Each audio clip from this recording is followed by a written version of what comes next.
Good morning! It's Mr. Harris, and I'm here to do some maths with you. Just 2 lessons today because I'm going into school this afternoon.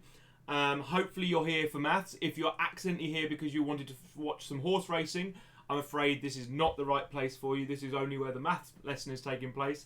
But welcome to everyone anyway. Today we're going to be learning about probability. I hope you've all had a wonderful Easter. And I'm going to be teaching you about probability scales. I'm going to be talking about the different things that you can do with probability scales and hopefully making it so that you understand things a bit better. So I'll see you in a second.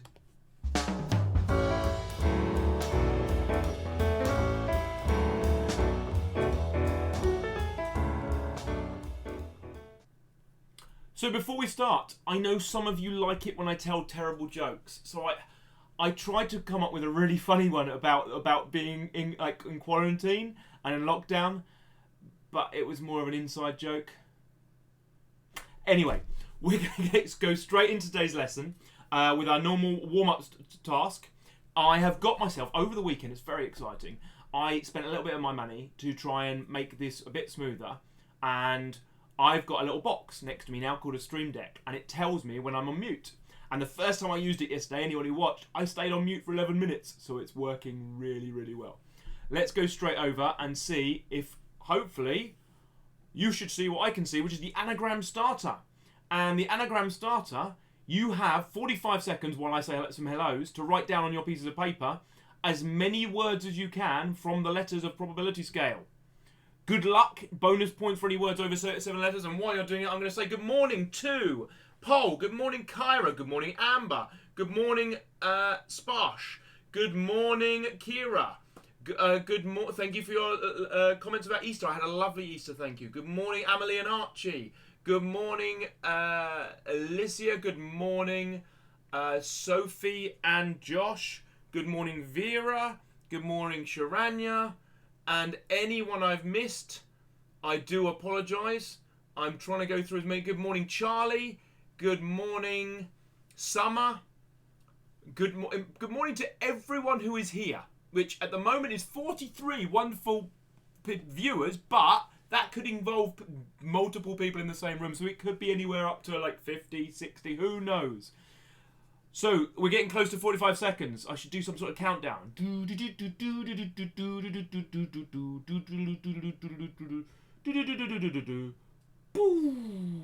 So how many words did you find? Remember, if you are watching this and you're not live, you can pause this and carry on and do as many as you can. You can give yourself longer, you can time it. There's all sorts of words that are actually on the screen, like probability and ability and scale, and any of the words you can see straight away. But the main thing of this challenge is reorganising the letters and trying to find words that are jumbled up and hiding within the words. Like lists. No, you haven't got 2 S's. List. List is in there. And labels. Ooh, labels. I like labels. Right. So let's, I guess, move on with some learning, because that's what we're here for. We are looking to learn about probability scales, and hopefully you won't get take a chance in your head all day. Probability is not actually covered in, as far as I could tell, in the Key Stage 2 syllabus. However, I think it's very useful to go into secondary school with an understanding of probability. And one of the reasons for this is it's one of the least understood topics for adults ever. I see grown adults getting this wrong all the time. I can't watch the news anymore because when I watch the news, I see so many people saying things that they don't make sense or misunderstanding the maths. Especially when sometimes I'll be watching the football and they'll get a probability question wrong, and they'll say something like, he's got a 50% chance of winning this match, and it's like, oh, that's not how probability works, because it's got to be influenced by all sorts of different things. Today we're going to look at probability as scales, and I will try and talk about some of the misunderstandings. Now, probability is how likely things are to happen. They range between impossible, you can't get less likely than impossible. Impossible is it absolutely can't happen. all the way up to certain. It absolutely will happen. There is no doubt about it. It can't not happen. And we deal with this with a scale. So, hopefully I'm on your screen. If the buttons all have worked, you'll see I'm waving. Hello. So, sorry, I should probably go and have had a coffee this morning. It's not the best start to the week, but I've got a bit of a bad back, so I'm trying to make sure I'm alert and alive. We are looking at a scale, and in order to do so, I think it's probably best if we head over to the whiteboard and I draw a nice scale for you. Hopefully, you're with me. So, if I get my scale, and I'm going to draw a scale at this end, and it might be, if you've got paper and pencil, it's a good idea to draw your own version here. Here we have 0. This is the impossible end. Sorry about my writing. I would write neater, but that's impossible. It's not impossible, is it? That's terrible. And this is the certain end. And that's 1. It can't be bigger than 1, and it can't be smaller than 0. And we have all sorts of words that we're going to try and use, like likely, unlikely, evens, very likely, very unlikely. And in order to do this, it's worth us considering different things. For example, I've looked at the weather forecast and it said today there's not very much chance of rain. It's supposed to be a sunny day and it said a 6% chance of rain. 6% is quite small. It obviously isn't impossible that it would rain, but it would be over here somewhere is this small chance that it might rain. So we would put on our arrow this small chance.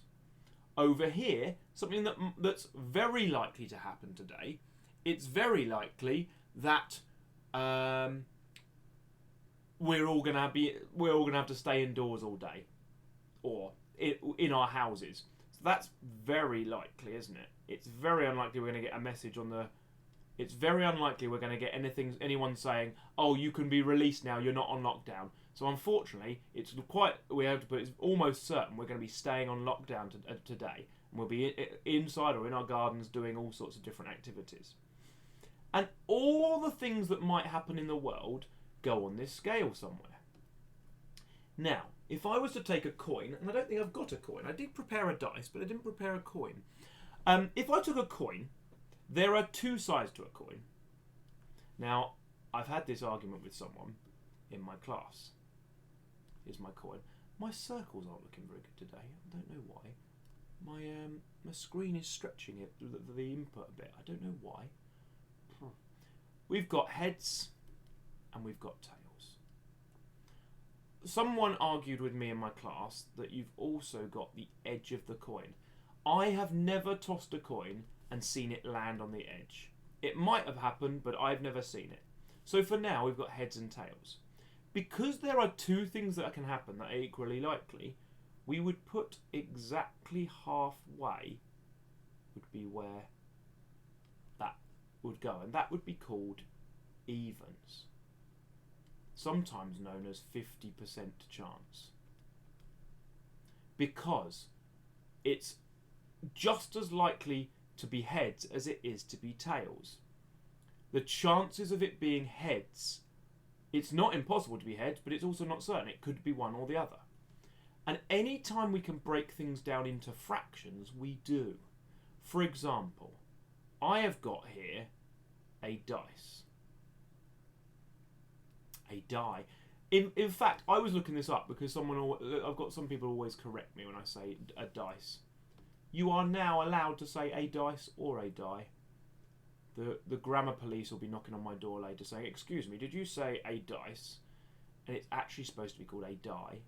But actually, I found out you can say either, and they're both equally fine. Here's my die, my dice. It's got 6 sides to it.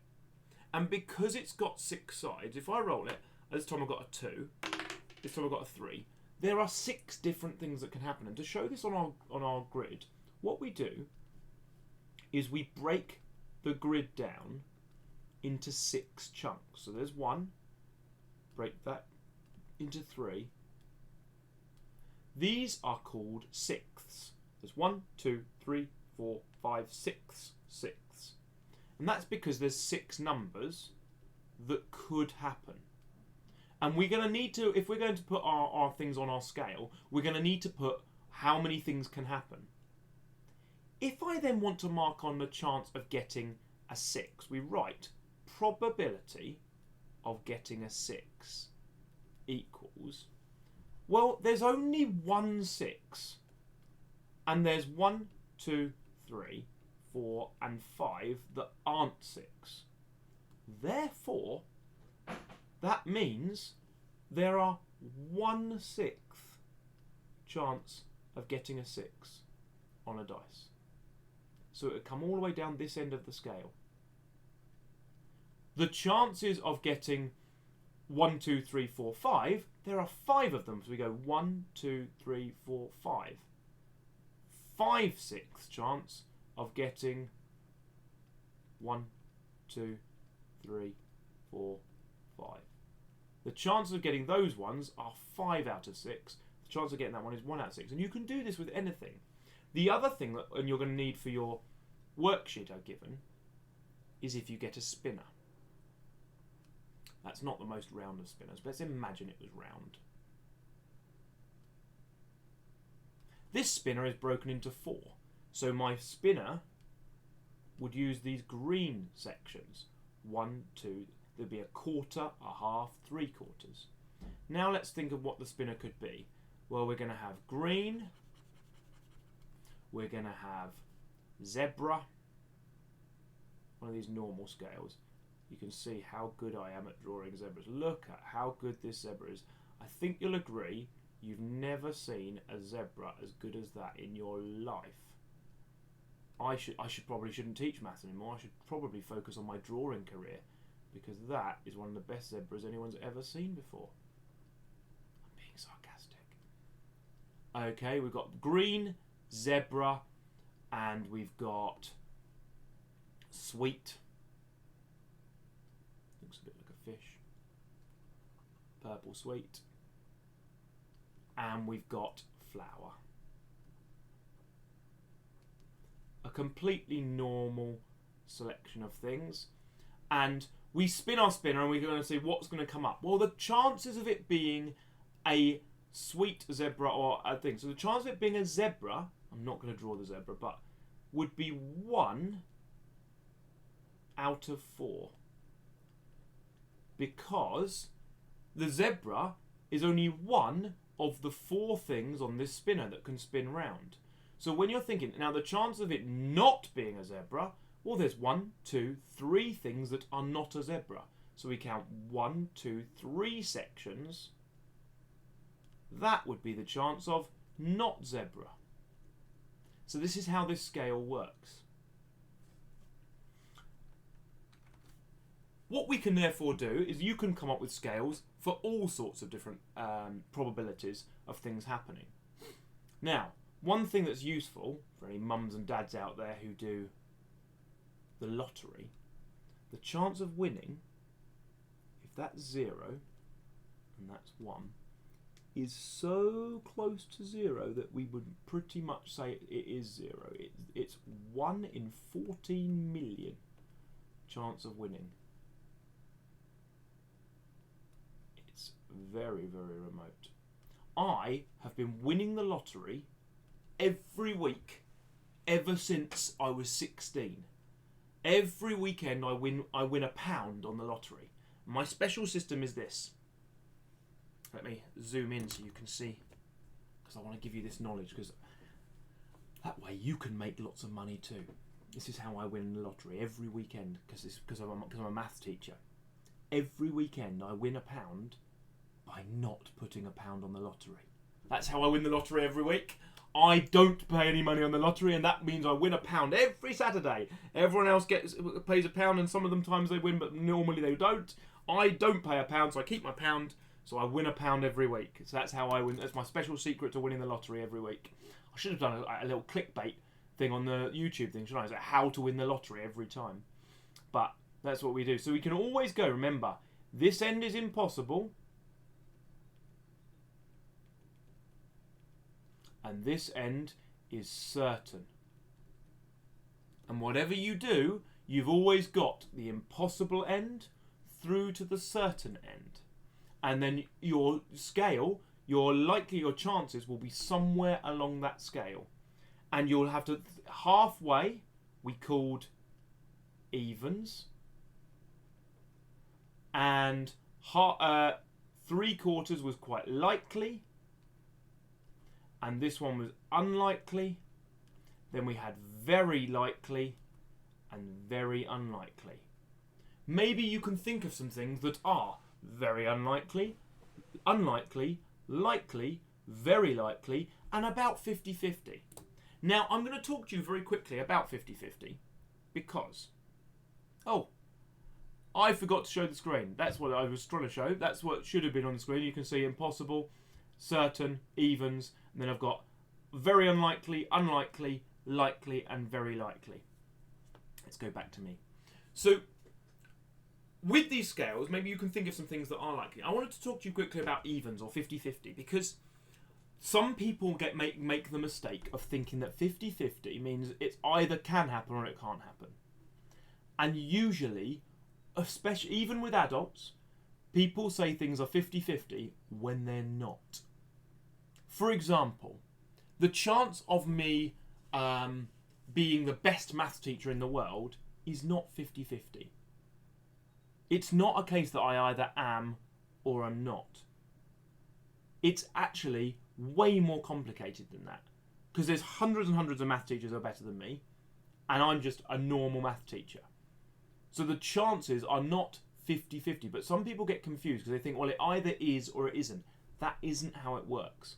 Because we've got the chance of it happening is only is or isn't if they're equal things that can happen. So like with the spinner we drew, you've got an equal number of things. With a dice, you've got an equal number of things and each of them have got the same chance. But if you're talking about a thing where random things can happen and there's variance and variables, you can't call it equally likely. You can't say 50-50, oh, it either is or it isn't. And so that's the main lesson I'd like to impart to people today. So let's head back to the PowerPoint studio and see, hopefully, if we advance, you can see we've got a scale and you can see we drew the different things. So maybe draw your own neat scale so to help remind you of how probabilities work. And you can always break the scale down into different things. So when we get onto the next slide, it's hiding today. So we have looked today. We have looked today at probability scales, and we've looked briefly at how we can break things into fractions with the number of things that can happen when they are equally likely. And those fractions only work when they're equally likely. So that spinner only works because all the sides of the sections were the same. The dice only works because all the sides are equally likely. It's not weighted at all. I've got equal chance. But here's the big thing. The second misunderstanding that people make. If I was to roll this dice, and I'd said, what's the chance of getting 3 6s in a row? It would actually be 1 in 216. There's 1 in 6 chance of the first one, and then 1 in 6 chance of the second one, and then 1 in 6 times of the chance of the third one. It would actually be 1 in 216. So if I did this 216 times, there's a chance, still might not because real life, it doesn't always mirror the probabilities, but there's a chance that if I did it 500 times, one of them I'd roll 3 6s in a row. Maybe twice. But here's the thing. If I roll it and get 2 6s already, the chance of the next one being 6 is not 1 in 216. It's just 1 in 6. And the thing a lot of people forget is that dice and coins don't have memory. They can't remember what they were a minute ago. the dice is not going, well, I've been a 6 actually. I've been a 6 a little bit recently, so I'm not going to be a 6 now. I think I'm going to be a 5. Dice don't remember what they've already done, so that's why every time it's got a chance of, it's got the same chances of being whatever it comes up. If I roll 10 6s in a row, it's really, really unlikely. The chance of the next one being a 6 is still equally likely to the 1, 2, 3, 4, 5, 6. It doesn't go, oh yeah, but you're not going to get another 6. It doesn't remember what it is. Dice have no memory. So that's the other thing to when we're thinking about inanimate objects that aren't human. They don't have memories. So they don't remember what they've been. So don't get confused by the different things that people might suggest. Oh, so your challenges today. I have got 2 challenges for you today. We have got the probability scale sheet with some scales for you, and I've cut them all into sections, so you just have to mark on where you think things need to go. And a task, your first Taskmaster challenge of the holidays. Well, it's not holidays, lockdown period, we're going to call it. You've got to make a picture of an animal, but you've got to use things, not drawing or painting. You can't draw the animal, you can't paint the animal, you can't make the animal. You've got to lay things out or use unusual objects to make a picture of an animal. If you send me the picture to my email address, which will be on the next slide, and so send me your pictures of the things, and the best one, I might even try and sort a prize out. At least I'll be definitely showing it on the future ones, and tomorrow I'm going to try and show lots of different things. So, I haven't had as much time to be able to get things sorted for today, which is why I haven't got all your pictures from last week, but tomorrow I'll have all your pictures from last week. Plus anyone who sends me pictures of the animals you've made, do let me know. So, with that in mind, that's pretty much all from me today. Thank you very much for all the people that have been commenting. Very nice comments from people. Hopefully there's lots of things out there. I can't do ratio tomorrow, I'm afraid. Someone's just asked if I can do ratio tomorrow because I've already got a timetable out. If you go to the Facebook group, you can always see the timetables. You can see Wednesday morning we're visiting the decimal. If you want to request things like ratio, send me an email and I'll put it into the following week's schedule. So I always listen to the things that people are requesting, but you need to always ask a little bit in advance because I need to prepare it and I need to make a schedule so people know what's going on. If you ever want to know what the schedule is, it's on the Facebook page. If you go to the Facebook page, you can find out. What Facebook page am I talking about? Well, if I make myself full screen, whoa! God, I just jumped out of the screen there. Hopefully, right now you can see on the screen my email address and the YouTube channel and the Facebook page. The Facebook page is where I always post things like the timetable. I post things like questions and get people to post their things. There's a group there as well you can join, and parents can post pictures of your work, all sorts of things. So if you haven't seen that before, go there. If you're new to the channel, look in the description below for any worksheets. You just click show more and it goes, and then you can click on it and you go, oh, good worksheets. And you go, yeah, worksheets. And then you have excitement and then you'll run around the house, go, worksheets, worksheets. And you put like big bandanas around your head, go, worksheet, worksheet. And then you like print them out and then you have a go at them and you're like, yeah, I did the worksheet. And you celebrate and you get a medal and you work. Oh, sorry, that coffee, I really shouldn't have had that coffee this morning. I will calm down now. Thank you so much for joining me today. I've heard some news just out of Germany. I don't know if you've been listening to the news about Germany. They've started panic buying sausages. I think they're preparing for the worst case scenario. No? Okay. Maybe it's time for Mr. Harris to go. Thank you for joining me today. Tomorrow we're going to be visiting the decimal. Bring your shopping lists. I will see you tomorrow. You have all been amazing. I think you're great. Where are we up to? I probably want to disappear from the screen and say thank you. And see you tomorrow. Because that's where we're supposed to be. I will get to grips with this soon. But I'm still training. Consider this me in my training. Au revoir.